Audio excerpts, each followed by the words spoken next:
kita memaknai apa yang kita lakukan. Itu namanya berarti kita ma'rifat kepada Allah. Kalau amal perbuatan dibarengi dengan ma'rifat kepada Allah, itu akan bernilai. Tapi kalau perbuatan kita, amal dari mulai kita berkedip, melihat, kemudian kita jalan, kita duduk, kita beristighfar, kita sholat, kita ngaji, tanpa ma'rifat kepada Allah, itu nilainya kecil dan bisa juga tidak bermakna apa-apa. Sholat kita, ngaji kita, itu tidak bernilai di mata Allah kalau kita tidak ma'rifat kepada Allah. Kenapa? Karena dia tidak ma'rifat, akhirnya tujuannya bukan ke Allah. Contoh, ada orang rajin sholat duhanya, tiap hari dia 8, tiap hari nggak pernah ketinggalan, mau di jalan mau di mana, tahajud tidak pernah ketinggalan, tapi dia tidak ma'rifat kepada Allah. Karena tidak ma'rifat kepada Allah, dia rajin pasti ada tujuan yang lain. Setiap orang melakukan sesuatu ada tujuannya.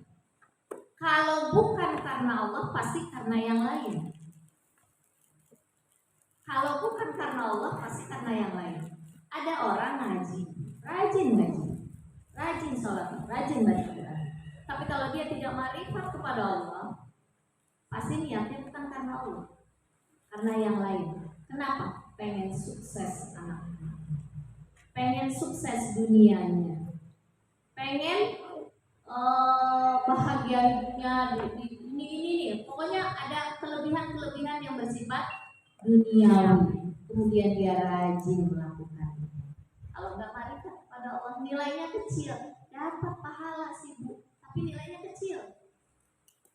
Yang membuat sesuatu itu bernilai karena maknanya, karena isinya, bukan casingnya.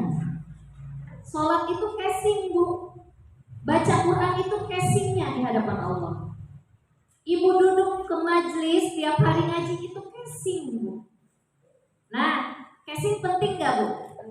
Penting Bu. Ibu HP punya casing kan, luarnya penting kan? Masa mau dalamnya doang ada kabel-kabel dibawa kemana-mana, malah cepat rusak, malah bisa merusak kalau tidak ada casing. Jadi casing itu penting. Tapi yang lebih penting apanya? Isinya itulah ma'rifah, pengenalan kita kepada Allah. Isi itu ma'rifat. Kalau kita hubungkan dengan yang kemarin, makrifat itu adalah takwa. Kalau orang melakukan perbuatan apapun, kalau itu didasari dengan takwa, maka nilainya akan tinggi. Daya jualnya tinggi. Kalau orang tuh pengennya yang bagus-bagus tuh namanya apa? Bagus, mahal, punya nilai dia, mengerti dia, kualitas. Jadi orang yang makrifat kepada Allah ketika dia beribadah, kualitasnya bernilai di mata Allah dan bernilai juga di mata manusia. Karena yang dia lihat bukan casing. Kalau bukan casing yang dilihat, maka ketika seseorang ibadahnya tidak banyak Bu, nggak rajin, ibadah sunnah-sunnahnya nggak rajin, tapi dia makrifat kepada Allah dengan ibadah wajib saja, itu sudah mencukupi. Apalagi kalau ditambah sunnah. Ada orang ibadah wajibnya dia laksanakan, ibadah sunnahnya banyak, tapi makrifatnya sedikit. Jadi ibaratnya ini orang casingnya yang dibagusin, tapi isinya kotor. Jadi kurang bernilai di mata Allah. Jadi kalau saya mendengar arahan dari guru saya, kalau kalian ibadah kepada Allah dan ibadahnya pun gak banyak, kita akui gak banyak, tapi kalau kalian makrifat kepada Allah, kalian akan dimuliakan oleh Allah. Bernilai ibadah kalian. itu selalu mengiang-ngiang di kepala saya. Masya Allah, ya Allah, apa yang bisa saya persembahkan kepada Allah? Infak nggak banyak, ibadah nggak banyak, berbuat baik kepada manusia pun nggak banyak. Ya Allah, jadikanlah kualitas ibadah hamba ini baik. Ya Allah, jadikan intinya dari kebaikan ibadah kita berkualitas itu lengkap. Jadi selalu diminta setiap waktu ketakwaan ini. Karena ngerasa diri rumasa, nggak bisa banyak ibadahnya, tapi pengen sedikit diterima oleh Allah. Nah itu maksudnya diterima. Berkualitas itu diterima sesuai dengan jalannya yang dikehendaki oleh Allah. Kembali ke yang kemarin, hati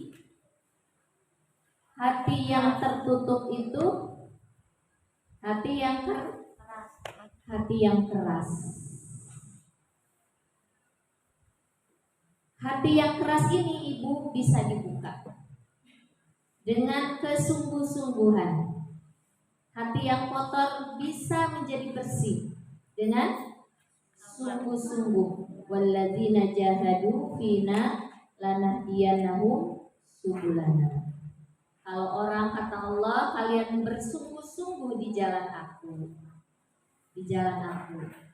Kenapa bilang Allah di jalan-jalan aku? Kok jalannya banyak? Karena setiap manusia punya amal soleh masing-masing.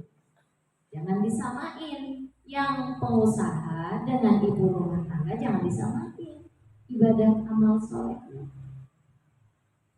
Yang guru, yang pengajar dengan arsitek, dengan dokter nggak sama, beda. Kenapa? Karena amal soleh itu kata Allah masing-masing jalannya. Bagi orang yang bersungguh-sungguh di jalan aku, di jalan-jalan aku. Artinya bagi orang yang bersungguh-sungguh beramal soleh, maka aku akan tunjukkan pada bidangnya masing-masing. Begitu maksudnya. Hina lanahdiyannahum subulana. Subulana itu sabil, Bu. Sabil itu jalan. Subulana itu kan jalan. Berarti jalan-jalan aku. Setiap orang akan Allah arahkan kepada jalannya masing-masing kalau dia bersungguh-sungguh berjihad. Ingin di jalan Allah. Nah, masalahnya yang menghalangi jalan itu adalah setan. Jangan sampai dia ketemu jalannya, kata setan begitu. Ya Bu ya, yang kemarin sudah kita bahas. Yang menghalangi jalan-jalan itu adalah setan. Untuk ketemu dengan sabilnya masing-masing, amal solehnya masing-masing. Untuk ketemu dengan amal solehnya masing-masing, orang itu harus terarah. Yang mengarahkan adalah, memberi petunjuk adalah. Nah, bagaimana setan menghalangi kita untuk datang ke majelis ilmu? Itu tugas setan. Karena ketika orang mendapatkan sabilnya masing-masing, itu harus dengan ilmu. Nah, caranya bagaimana setan? Supaya nggak ketemu dia dengan sabilnya, dengan amal solehnya masing-masing, aku jaga dia untuk tercegah dari punya pengetahuannya. Orang kalau mau bikin kue, Bu, ada bahan dulu kah atau punya pengetahuan dulu? Pengetahuan dulu. Begitupun dengan manusia yang ingin bersungguh-sungguh makrifat kepada Allah, nanti dia akan menemukan sabilnya masing-masing, potensi dirinya masing-masing. Itu setan akan berusaha sekuat tenaga supaya dia nggak ketemu. Maka kalau orang, siapapun itu, kalau mau datang ke kajian ilmu itu pasti beratnya luar biasa. Walaupun nanti dia datang, tapi pasti ada perasaan berat. Berat gak Bu? Iya, banyak urusan, banyak godaan dan sebagainya. Kenapa? Karena setan dengan berbagai macam tipu dayanya, dia akan menggelincirkan kita supaya tidak memiliki ilmunya. Itu dulu satu. Kalau orang sudah tidak memiliki ilmu, bagaimana dia mau bertobat? Bagaimana dia mau mengenal Allah? Yang pertama dihalangi dulu dari mencari ilmu. Setan. Yang penting gak berilmu lah. Biarin dia sholat, biarin dia puasa, biarin dia zakat, biarin dia segala macam perbuatan-perbuatan baik, tapi casingnya aja yang bagus, kopong isinya. Biarin, kata setan. Gak apa-apa kalau begitu. Yang paling dia takutkan adalah ketika orang itu makrifat kepada Allah. Kalau orang sudah makrifat kepada Allah, maka dia akan jahadu dia. Kalau sudah dia bersungguh-sungguh, Allah tarik, Allah akan ketemukan dia dengan potensinya masing-masing, dengan jalan amal solehnya masing-masing. Ini yang ditakutkan oleh setan. Nah, kalau hati sudah mengeras, abai, Bu. Abai. Arti abai itu artinya apa? Masa bodoh dengan Allah. Yang dia pentingkan adalah kehidupan dunia. Saya tidak berbicara orang kafir, Bu. Saya berbicara tentang diri kita. Dia lebih fokusnya ke dunia, Bu, daripada akhirat. Sholat sih sholat, Bu. Baca Quran. Tapi fokusnya ke dunia. Lebih mementingkan kehidupan dunia. Sibuk sehari-harinya dengan dunia. Sholat. Baca Quran. Tapi pikirannya sibuk dengan dunia. Dunia. Ini orang yang keras hati. Nah, di dalam Al-Quran dikatakan ada orang summa qasat qulubukum min ba'di dzalik fahiya kal hijarah. Ada orang hatinya seperti batu, malah lebih keras daripada batu. Karena batu itu keras, maka Allah ngasih analoginya yang bisa dicerna oleh akal manusia. Ambillah contohnya batu. Mungkin kalau yang tidak banyak dilihat oleh kita, kalau yang familiar bisa aja Allah ngasih contohnya karang kayak apa kayak gitu. Tapi yang lebih familiar oleh manusia dan banyak di hadapan kita ya batu ya yang keras tuh. Tapi kata Allah itu pemisalan hati, Bu, batu itu. Pemisalan hati yang keras. Tapi kata Allah, ada hati manusia yang lebih keras daripada batu. Kalau batu dibelah bisa terbelah. Ditetesin air lama-lama boy.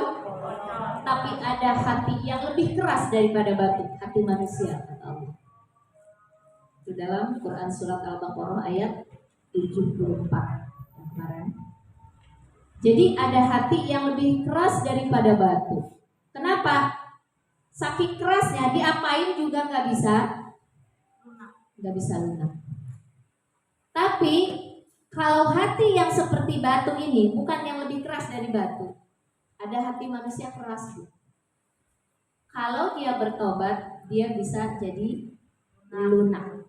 Tuh, hati yang keras. Kita contohnya keras nih hatinya, Bu. Kemudian kita bertobat kepada Allah. Kemudian kita istighfar kepada Allah. Itu batu tadi akan terbelah. Dan batu tadi akan mengalirkan air. Air itu mengalir dari sini. Kita beranalogi, nanti di rumah berpikir ya Bu ya. Kalau saya emang pengajarannya mengajak berpikir. Ini air, kemudian dia ngalir ke sini. Aliran air itu kan tipikalnya memberi kehidupan. Kalau orang sudah bertaubat dari hati yang keras, dia beristighfar, dia mohon ampun atas kesalahan-kesalahannya gitu, maka Allah akan mengalirkan pengetahuan hikmah kepada orang tersebut. Kalau sudah bertobat, Bu, syaratnya bertobat, Bu ya. Ngalir pengetahuan yang inti ada pada dirinya. Tapi ingat, air itu kan mengalir, maka pengetahuan ini akan bermanfaat untuk orang lain. Kalau orang yang rajin bertobat, selalu bertobat, itu di kehidupannya itu pasti banyak memberikan manfaat untuk orang lain. Airnya akan mengalir. Itu kata Allah loh. Dalam Al-Quran ini Quran surat Al-Baqarah ayat 74. Kalau orang bertobat maka akan mengeluarkan pancaran air. Air itu adalah sumber kehidupan, nilai manfaat yang banyak.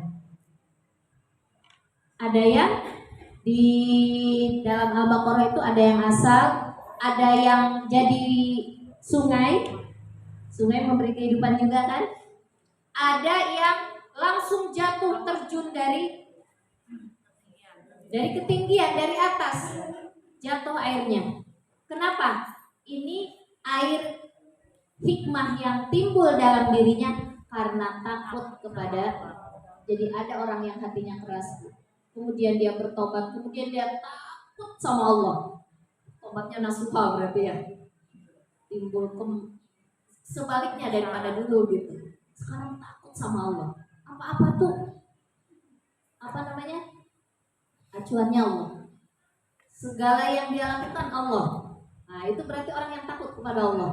Ini airnya memancar jatuh dari belahan batu itu. Ilmu hikmah datang pada dirinya. Kita lanjut.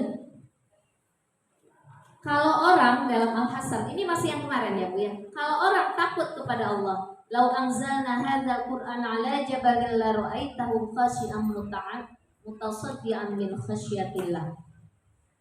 Kalau seandainya Al-Qur'an jatuh kepada gunung, maka gunung itu akan hancur, akan terbelah. Ini sebenarnya analogi hati gunung ini. Kan di sini dikatakan di ujung ayatnya watilkal amsaluna nadribuha linnas liqaumi yatafakkarun. Untuk orang-orang yang berpikir. Masa dari gunung menjadi orang yang berpikir? Jadi ada apa dalam ayat ini? Analogi bahwa kalau hati orang itu takut kepada Allah, Bu, akan terpecah. Yang pecah apanya? Karatnya, kekotoran hatinya. Semen yang menumpuk di dalam hati kita itu akan pecah, Bu. Kemudian akan timbul, kalau kembali ke batu tadi, mengeluarkan mata air. Ini di ayat ini gunung, Bu. Kalau turun Al-Quran ke gunung itu, maka dia akan hancur. Gunung gak kuat. Yang bisa adalah manusia, hati manusia. Tuh, Bu. Nah, gunung itu karena apa dia hancur? Makhluk Allah yang selalu bertasbih taat. Apa aja yang diperintahkan Allah dia nurut. Maka ketika ada hidayah turun, Al-Quran itu kan hidayah, terpecah. Kemudian dia akan mengalirkan apa gitu. Ini analogi untuk manusia sebetulnya. Kalau orang bertaubat kepada Allah, hatinya lunak.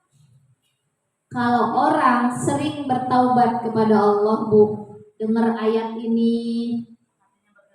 bergetar. Ya Allah, nangis. Tuh, baru dengar ayat. Kenapa? Karena hatinya lunak. Jadi saya mah dengar ayat, dengar nasihat biasa aja. Jangan-jangan hatinya. Ibu kalau habis dengerin ceramah, habis dengerin tausiah, terharu kan? Berkaca-kaca. Ya Allah, pokoknya indah di sini, betul nggak? Itu menandakan hati kita sudah melun. Kalau dengerin ceramah tausiah, biasa aja sih. Malah nggak menghargai, ngantuk tidur aja kerjanya. Nggak ada rasa haru, nggak ada rasa keinginan untuk menjadi lebih baik. Nah itu jangan-jangan hati masih tersemen. Terus gimana? Jangan putus asa dari rahmat Allah. Mungkin sekarang belum bertaubat, belum semuanya tertaubati dosa-dosa kita mungkin. Kemudian siapa orang yang takut kepada Allah? Innama yakhshallah min ibadihil ulama. Kemarin ya, Quran surat Fatir ayat 28. Sesungguhnya, saya kecepatan nggak Bu? Apa kelambatan? Sedang ya, biar ingat gitu, biar kita jadi orang takwa. Di sini pengajiannya bukan hanya mendapatkan ilmu, biar ilmunya banyak nggak. Yang penting jadi Orang yang bertakwa gitu. Orang yang bertakwa harus mengerti dan harus berpikir. Itu aja, mengerti dan berpikir, kemudian di rumah dipraktekin. Kalau ibu kesulitan, Bu Vila kayaknya terlalu jelimet, terlalu banyak ayat, terlalu apa, boleh nanti ngobrol dengan saya. Nanti saya akan kurangi, jadi saya akan lambatin lagi. Tapi saya biasanya ngulang. Yang kemarin saya ulang, baru saya sambung lagi. Supaya kita itu menjadi orang-orang yang bertakwa. Karena saya pun butuh ilmu ini, Bu. Jiwa saya butuh, maka saya sesuai dengan jiwa saya juga. Karena saya tahu jiwa ibu juga sama dengan jiwa saya. Menginginkan ilmu yang mengarahkan kita menjadi orang yang bertakwa. Kenapa ulama Bu yang mendapatkan ilmu di sini? Karena dia takut kepada Allah. Wattaqullaha wa yu'allimukumullah. Kalau orang takut kepada Allah, Allah akan ajarkan. Di situ dalam Quran surat Al-Baqarah ayat 282. Wattaqullaha wa yu'allimukumullah. Kalau kita takut kepada Allah, dari mulai sekarang apa-apa Allah ridho enggak ya? Allah suka enggak ya? Takut deh saya ini Allah. Itu nanti kan sudah terbuka tuh, takut kan kepada Allah. Kemudian kita selalu mohon ampun kalau berbuat salah. Allah akan turunkan pengetahuan apa yang menurut Allah sukai. Kalau udah sesuatu jalannya sesuai dengan kehendak Allah, saya bilang kemarin apa Bu? Allah akan perbaiki hidup kita. Allah akan perbaiki ibadah. Allah akan perbaiki rezeki kita. Allah akan perbaiki hati kita. Allah akan perbaiki seluruh rumah tangga keluarga kita. Semuanya akan Allah perbaiki. Jadi lebih baik. Kalau ibu habis ngaji di sini udah tahunan rumah tangga nggak tambah baik, perlu koreksi diri. Mungkin pertaubatannya belum sempurna. Harus ada perbaikan, Bu. Itu harus ada bukti ketika kita belajar. Kalau tidak ada bukti, berarti ada yang salah dengan diri kita.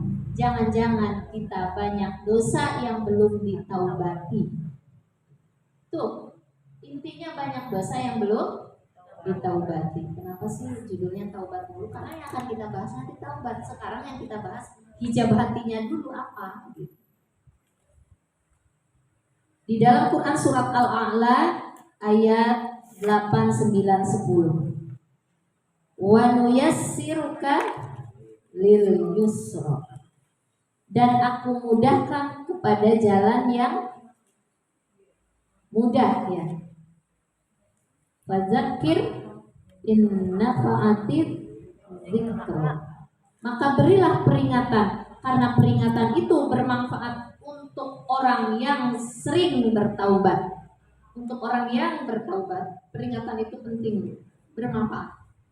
Tapi kalau orang jarang bertaubat, dikasih peringatan kayak apa juga ya biasa aja. Gak tersentuh dia. Yang tersentuh orang yang bertaubat. 87 ya Bu ya. Al-A'la. Nah, yang dihafalin anak-anak nih di TPA.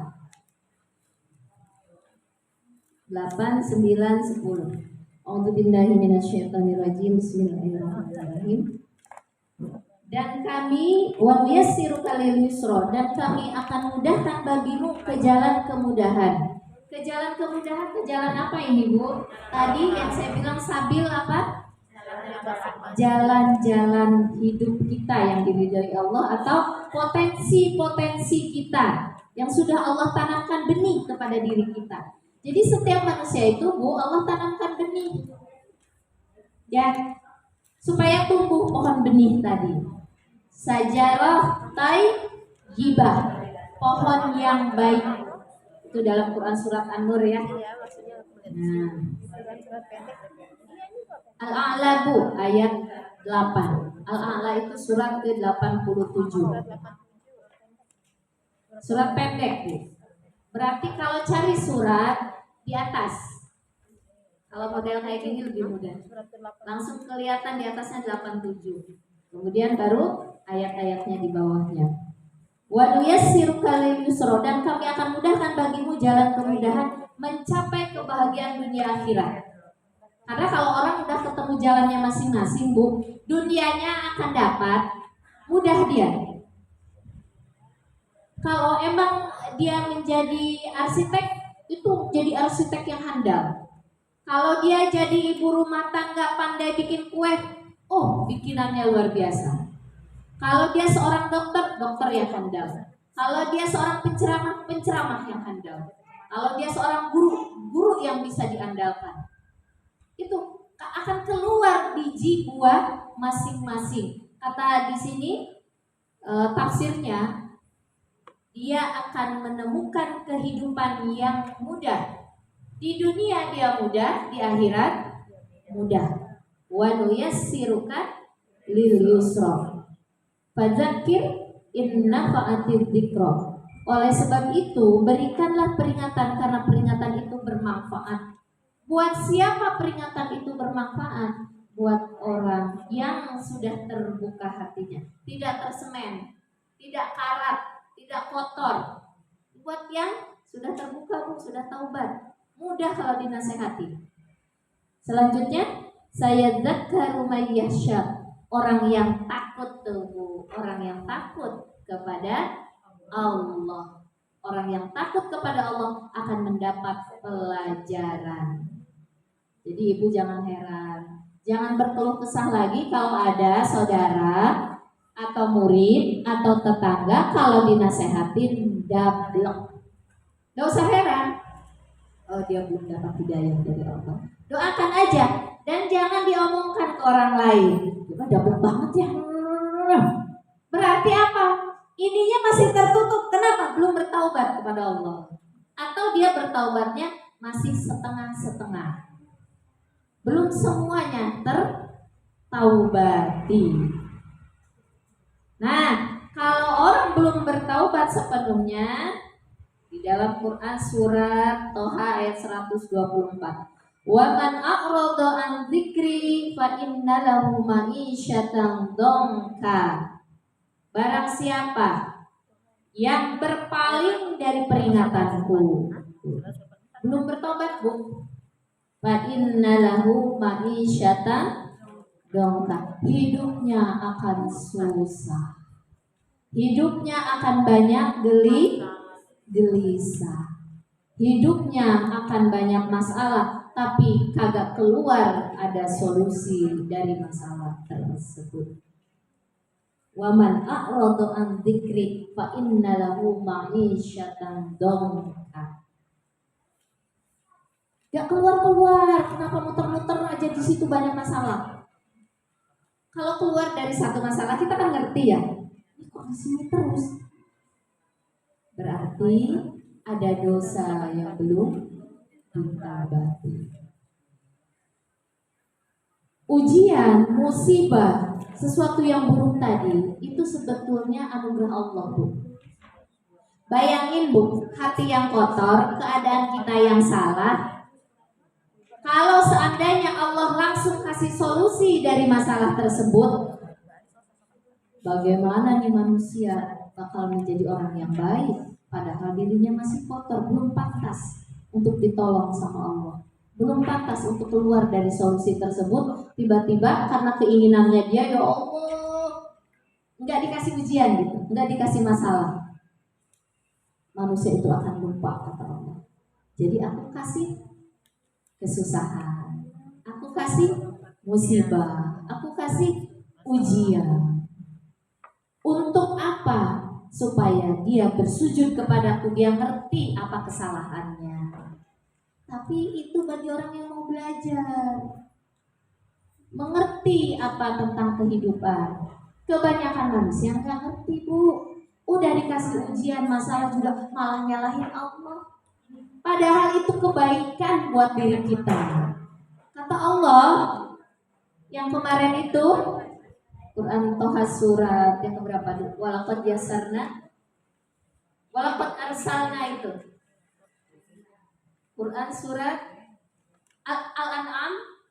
Al-An'am itu surat ke-6 ayat 42 sampai 46 ya. Allah turunkan kesusahan, Allah turunkan ujian, musibah, kesengsaraan supaya mereka bersujud kepadaku. Tuh, jadi ketika kita dikasih ujian, cobaan oleh Allah, sesuatu yang kurang menyenangkan, sebetulnya itu Allah sayang sama kita.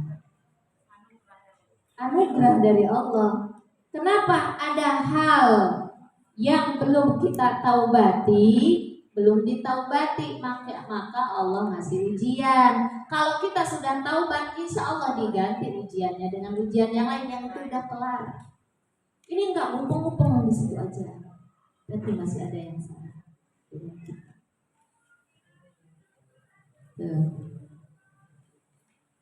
Kemudian di dalam risalah taubat ya, belum deh, kita masuk dulu ke sini ya. Auzubillahi minasyaitonirrajim. Ini nyambung ya kemarin sekarang. Bismillahirrahmanirrahim. Kita lihat Toha ayat 122 sampai 125. Toha itu surat ke-20. 122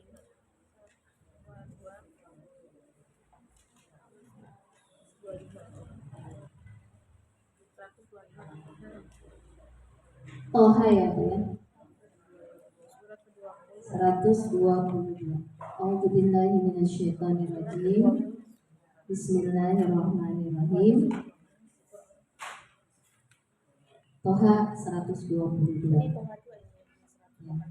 Summa jatabahu rabbuhu fataba alaihi wa hada. 122 dulu. Nanti kita akan bahas juga 123, 24, 25 tentang bertobat ya Bu ya ini ya. Summa jatabahu rabbuhu fataba alaihi wa hada. Kemudian Tuhannya memilih dia.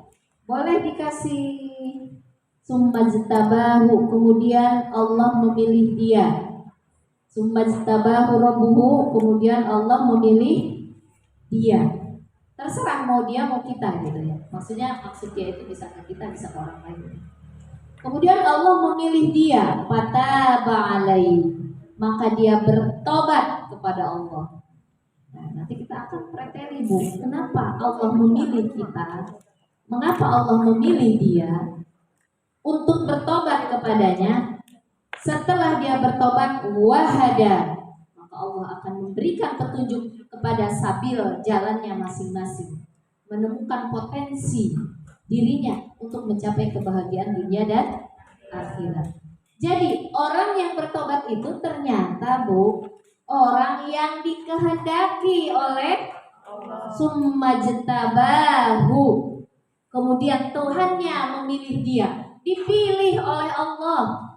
Ibu datang ke sini dipilih oleh Allah, ditarik oleh Allah. Tunggu, ditarik. Pemahamannya jangan bukan hanya tobat doang. Kan tobat itu harus punya ilmunya. Nah, bagaimana caranya? Allah tarik dulu dia paham. Sebelum dia bertobat, paham dulu gimana caranya. Ibu tidak akan mampu bisa bertobat kepada Allah kalau nggak ngerti apa yang ditaubati. Ngerasanya benar semua, benar nggak Bu? Tapi kenapa orang mau bertobat? Karena tahu, kesalahan saya A, B, C, D, E, F. Karena ngerti kesalahan kita. Untuk mengerti kesalahan kita itu petunjuknya ada di Al-Quran Bu. Untuk bertobat itu caranya yang baik, yang benar, yang gimana itu di Al-Quran. Di rumah nggak belajar nggak apa. Saya mau udah bertobat, gimana caranya?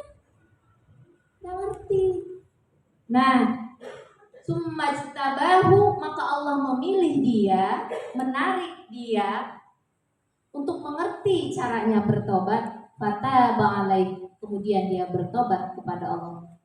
Setelah bertobat baru dikasih petunjuk. Jadi petunjuk Allah itu Bu, dari setiap masalah yang kita hadapi, musibah, ujian, itu nggak bakalan dikasih petunjuk oleh Allah kalau belum bertobat. Tapi bertobat itu hanya orang-orang pilihan Allah, orang yang ditarik oleh Allah. Summa jatabahu, orang yang dipilih oleh Allah. Kenapa dia dipilih oleh Allah? Tadi ayatnya yang kemarin, ayat Al-Ankabut 2969. Al-Ankabut ayat 69, walladzina jahadu fina lanahdiyannahum subulana. Kalau orang itu bersungguh-sungguh ingin, ada keinginan, Bu, belum dipraktekin. Ada keinginan, baru keinginan, tapi keinginannya menggebu. Walladzina jahadu. Kemudian Allah akan tunjukkan sabilnya masing-masing, ditunjuki. Caranya apa supaya dapat petunjuk? Bertobat dulu. Berarti orang yang dipilih oleh Allah, kenapa dia dipilih? Karena ada keinginan. Ibu mau ngaji ke sini ada keinginan enggak? Ya. Ada. Mungkin ke tempat lain juga karena ada keinginan. Bukan hanya di sini petunjuk Allah itu, orang bertobat itu dimanapun. Kenapa saya mencontohkan di sini? Karena ibu di sini. Jadi artinya orang yang bertobat itu orang yang dipilih oleh Allah. Tapi ada sebabnya. Kenapa dia dipilih oleh Allah jadi orang-orang pilihan Allah? Karena itu ada keinginan yang kuat, ingin dekat kepada Allah. Summa jtabahu rabbuhu fataba alaihi. Setelah dia bertobat wahada, maka Allah memberikan petunjuk. Ibu pernah dengar Nabi Adam diturunkan ke surga, dari surga? Fatalaqa Adamu mir rabbihi kalimatin fataba alaihi. Maka Allah, tuh, Nabi Adam dikasih oleh Allah, Bu, suatu kalimat, suatu pernyataan untuk bertaubat. Untuk apa? Untuk menemukan potensi pada dirinya supaya tumbuh. Fataba alaihi. Maka Nabi Adam bertobat kepada Allah. Setelah bertobat kan hilang semua penghalang-penghalangnya. Malah setelah beliau bertobat, jadilah alam dunia ini yang begitu indah dengan aneka warna ragam. Tapi Nabi Adam ditumbuhkan dulu potensi bakat minat yang ada pada dirinya, sehingga dia bisa bikin ini, bisa bikin itu, apa semuanya kan, bisa diramu, diracik, bisa bikin baju, bisa segala macam kan. Allah ajarkan kepadanya melalui apa dulu? Fataba alaihi. Taubat. Ada satu untuk mendapatkan kalimat dari Allah itu melalui pertaubatan. Kita pun begitu, banyak bertobat. Kalau dalam kitab Risalah Taubat, ini saya mengutip ya Bu ya, bukunya saya pun dapat. Itu dikatakan kenapa orang bisa bertaubat.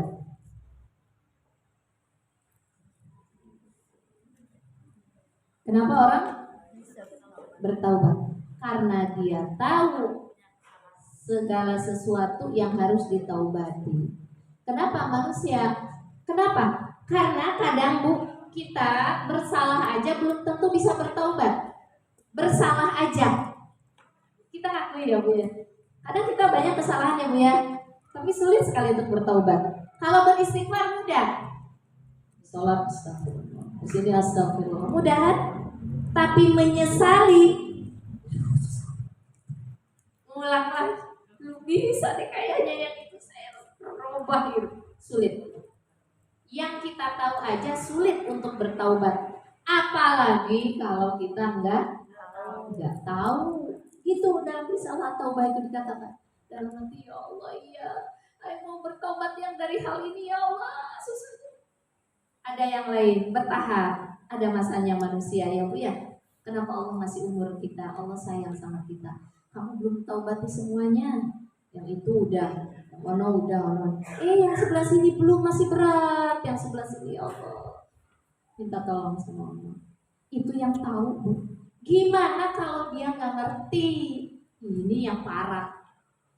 Yang ngerti aja kita sulit untuk bertaubat, ada yang tidak Allah izinkan untuk bertaubat. Apalagi kalau dia nggak ngerti. Taubat itu kan untuk mentaubati hal-hal dari perbuatan dosa, Bu. Dosa dari mana? Dari pandangan, dosa dari pendengaran, dosa dari penciuman, dari kaki, dari tangan, dan dari semuanya. Kita sebagai ibu rumah tangga, ada yang jadi ibu rumah tangga, ada yang jadi pegawai, ada yang jadi pengusaha. Dosa itu ada di mana-mana. Dosa itu ada di mana-mana. Gimana caranya? Harus ditaubati. Kalau kata dalam risalah taubah itu kapan ketika kita mentaubati dosa-dosa tersebut?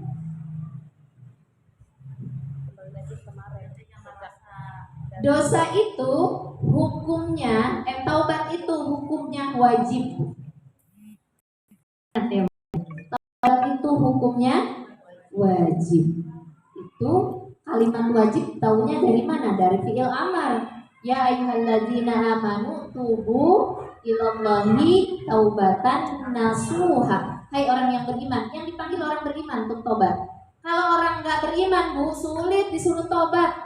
Yang beriman aja sulit, agak sulit ya. Apalagi kalau nggak beriman, nggak bakalan dia tobat, Bu.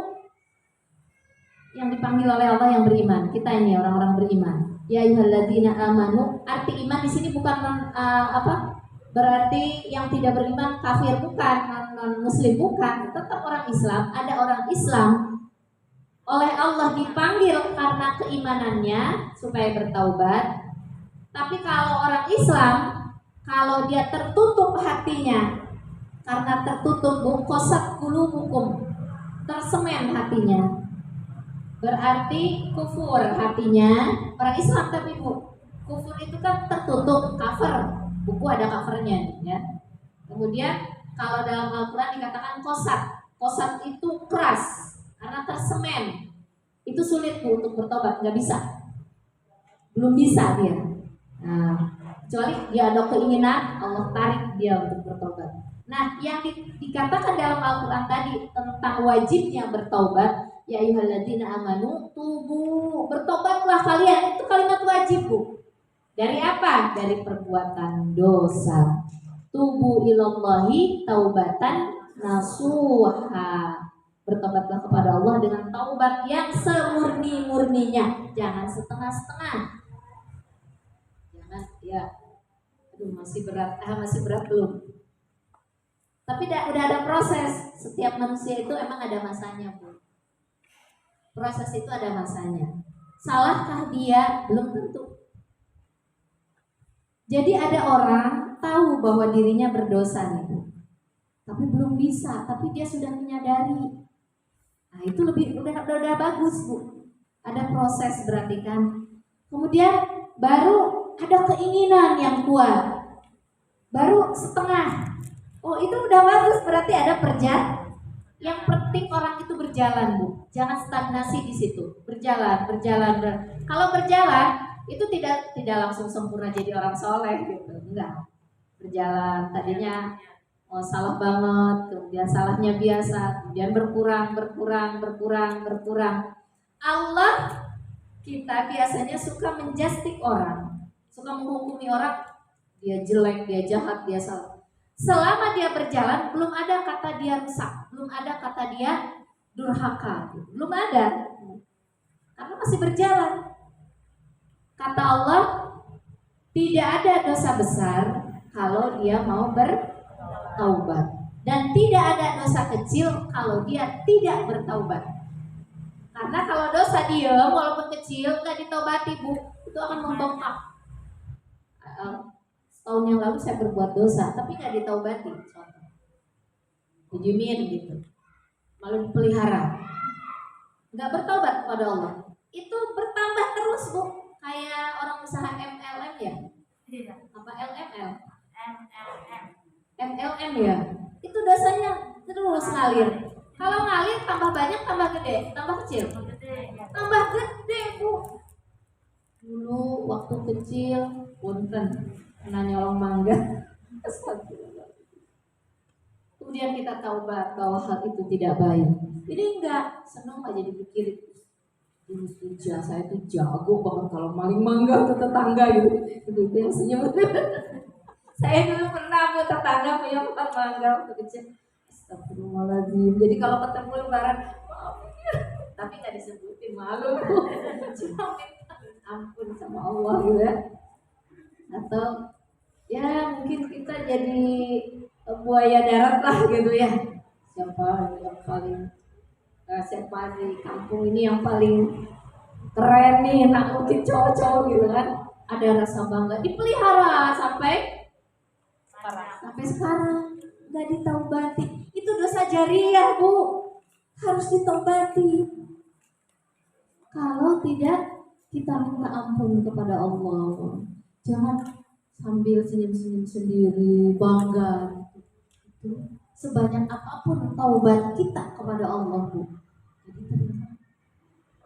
Ya, kalau kita bertobat kepada Allah, Bu, kata Rasulullah ya dalam hadisnya, dan saya pernah sampaikan, walaupun satu dunia memohonkan ampun kepada orang itu, karena mungkin orangnya udah baik, tapi kalau dia merasa senang, merasa bangga dengan dosa yang lalu, dia merasa senang gitu dengan perbuatan dosa-dosanya yang lalu, itu tidak akan Allah ampuni dosa-dosanya.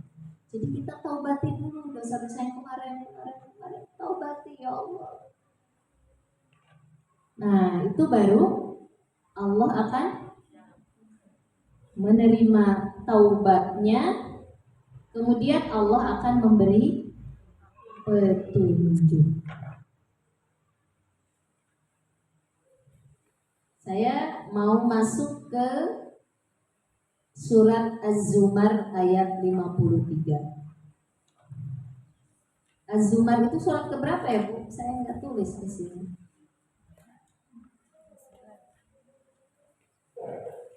Az-Zumar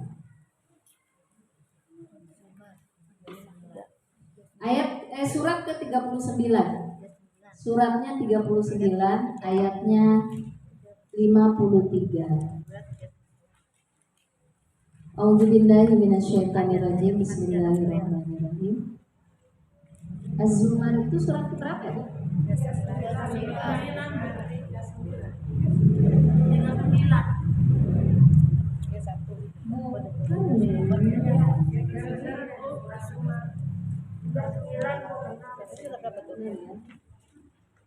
Qul ya ibadiyalladzina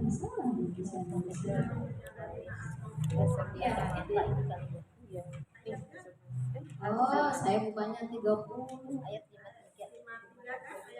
Ya.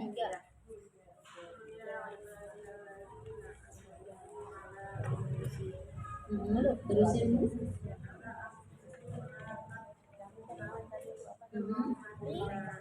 Ya. Ya. Ya. Artinya ya, Bu ya, katakanlah wahai hamba-hambaku yang melampaui batas terhadap diri mereka sendiri. Qul ya ibadiyalladzina asrafu ala anfusihim. Wahai hamba-hambaku yang berbuat dosa terhadap diri mereka sendiri, la taqnatu mir rahmatillah. Jangan berputus asa dari rahmat Allah. Ibu, di sini dikatakan oleh Allah, kalian berbuat dosa bukan kepada orang lain. Di sini, Bu, tapi terhadap diri kita sendiri. Terhadap diri kita sendiri, mungkin kita lalai, mungkin kita kurang bersyukur, pokoknya tidak merugikan orang lain. Mungkin kita tidak belajar. Nah, tahun-tahun kemarin Allah kasih kesempatan, ibu punya umur yang panjang, ya, ibu punya sehat, punya afiah, seger bugar, tapi tidak belajar, kemudian belum bertobat, berarti harus ditaubati. Ya Allah, ampuni, kemarin saya lalai, kemarin saya santai-santai, kemarin saya sibuk dengan dunia. Itu harus ditaubati, Bu. Tuh kata Allah, qul ya ibadiyalladzina asrafu ala anfusihim. Hai hamba-hambaku, hai manusia gitu. Hai kamu. Tuh, kamu banyak berbuat maksiat, dosa terhadap diri sendiri, bukan zalimi orang, Bu. Bukan ngambil hak orang, bukan nyakitin orang, bukan di sini dikatakan oleh Allah. Kenapa? Karena orang mukmin pun tidak akan terlepas dari dosa. Tapi kata Allah, jangan berputus asa dari rahmat Allah. Artinya suruh bertaubat karena Allah Maha menerima taubat kita. Jadi Ibu, kalau seandainya kita banyak berbuat salah terhadap diri kita, bukan terhadap orang lain, apalagi kalau terhadap orang lain, terhadap diri kita aja suruh taubat sama Allah. Jangan-jangan yang menghalangi kita datangnya rahmat dan ampunan Allah, pertolongan Allah, karena kita banyak berbuat zalim terhadap diri kita, kita nggak ya Allah, saya itu udah sholat rajin, udah ngaji rajin, udah berbuat infak banyak, tapi kenapa? Allah itu nggak zalim. Mungkin ada dosa yang belum ditaubati oleh kita, cuma kita nggak ngerasain, nggak ngerti. Emang kita nggak pernah nyakitin orang kok. Saya tuh kalau ngomong dijaga banget, lembut ngomongnya juga. Ada emang orang Sunda katanya, atau ada emang orang Jogja gitu ya, lembut gitu ya. Jadi saya tuh terjaga mulut saya ini, alhamdulillah. Terus kalau itu suka ngasih juga ke orang, suka ini, apa ya ini begini terus ya. Kata Allah, kamu nggak tahu, kamu tuh berdosa dengan dirimu sendiri, bukan dengan orang lain. Insya Allah. Kenapa? Itu ada pengajian nggak datang-datang, itu kan dosa, harus taubati. Kamu nonton, nah nonton udah gitu nggak ada rasa, tidak suka dengan tontonan itu karena mempertontonkan aurat, santai aja, itu dosa bukan Bu? Dosa Bu. Kita nonton film, nonton TV ya, man ra'a minkum munkaran, barang siapa yang melihat kemungkaran, kata Nabi, falyughayyir biyadi, robahlah dengan tanganmu atau dengan mulutmu. Ya gimana ngerobahnya, orang nonton nggak bisa diajak ngomong, robah dengan hatimu.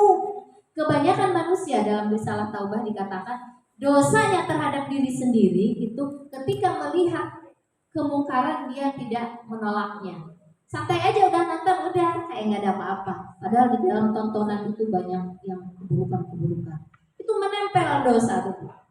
Atau kita tidak menyuruh orang berbuat baik, tetangga itu salah nggak ditegur, biarin aja lah, dia saya itu salah.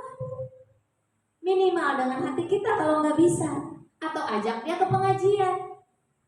Ini enggak ngajak sama sekali, bodo amat.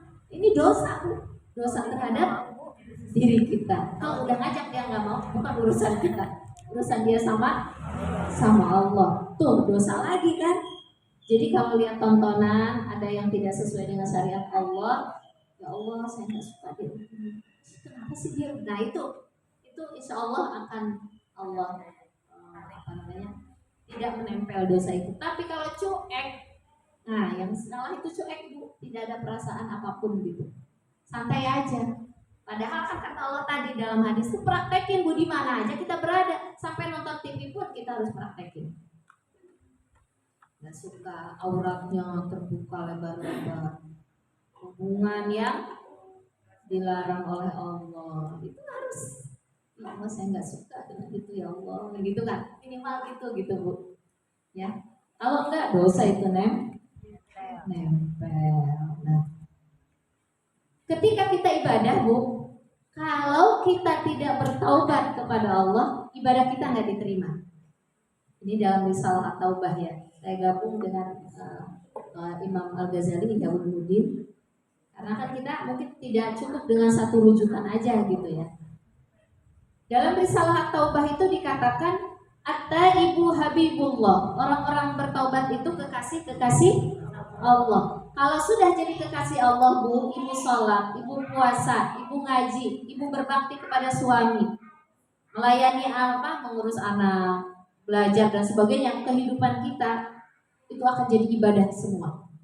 Tapi kalau tidak tidak disukai oleh Allah, dibenci, dibendung sama Allah. Ibu berbuat apa aja nggak bernilai di mata Allah. Itu syaratnya at-taib,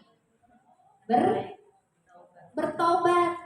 Maka ketika kita sholat kan disuruh bertobat dulu sama Allah. Betul nggak Bu? Sebelum sholat. Dalam apa kita bertobat? Dalam wudhu. Coba Ibu perhatikan wudhu. Kata Nabi, ketika kamu kumur-kumur dosa-dosa mulutmu berguguran jatuh. Ketika yang hidung keluar penciuman-penciuman yang haram. Ketika mengusap wajah berguguran dosa-dosa pandangan matamu. Ketika membasuh tangan berguguran apa yang kita lakukan dari tangan kita. Ibu mobil nih contoh, dilapin misalnya. Hak enggak? Enggak hak. Kata Allah emang itu tempat mobil. Tapi kita kan suka begitu ya. Nah, dosa-dosa kecil dengan wudhu akan berguguran. Kalau belum dicuci, belum berwudhu, kemudian ibu sholat, diterima nggak sholatnya?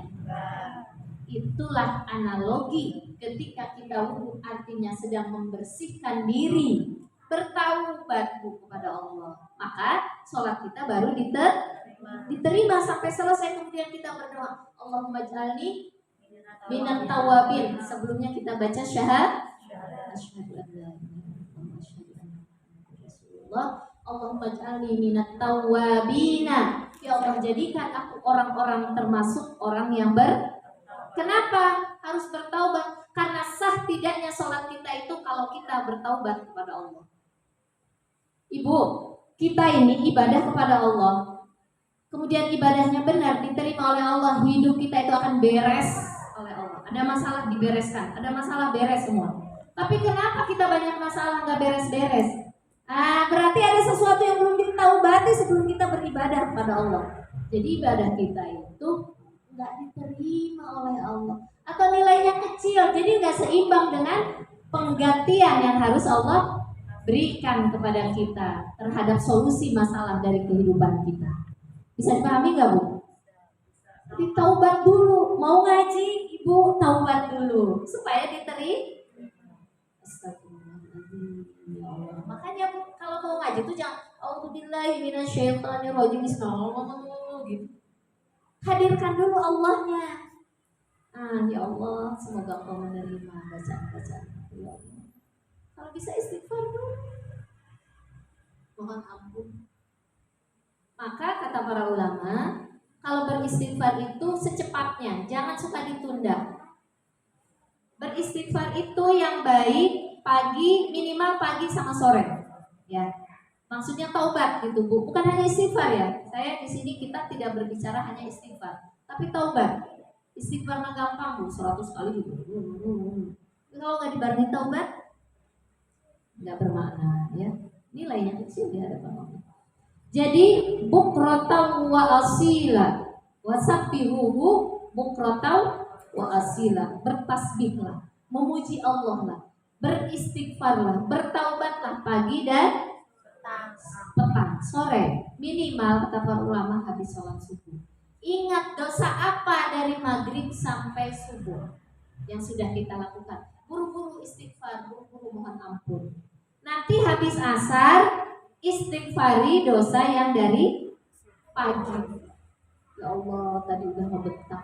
Ya Allah, tadi udah melototin suami. Ya Allah, tadi udah ya ngambil uang belanja belum ngomong sih.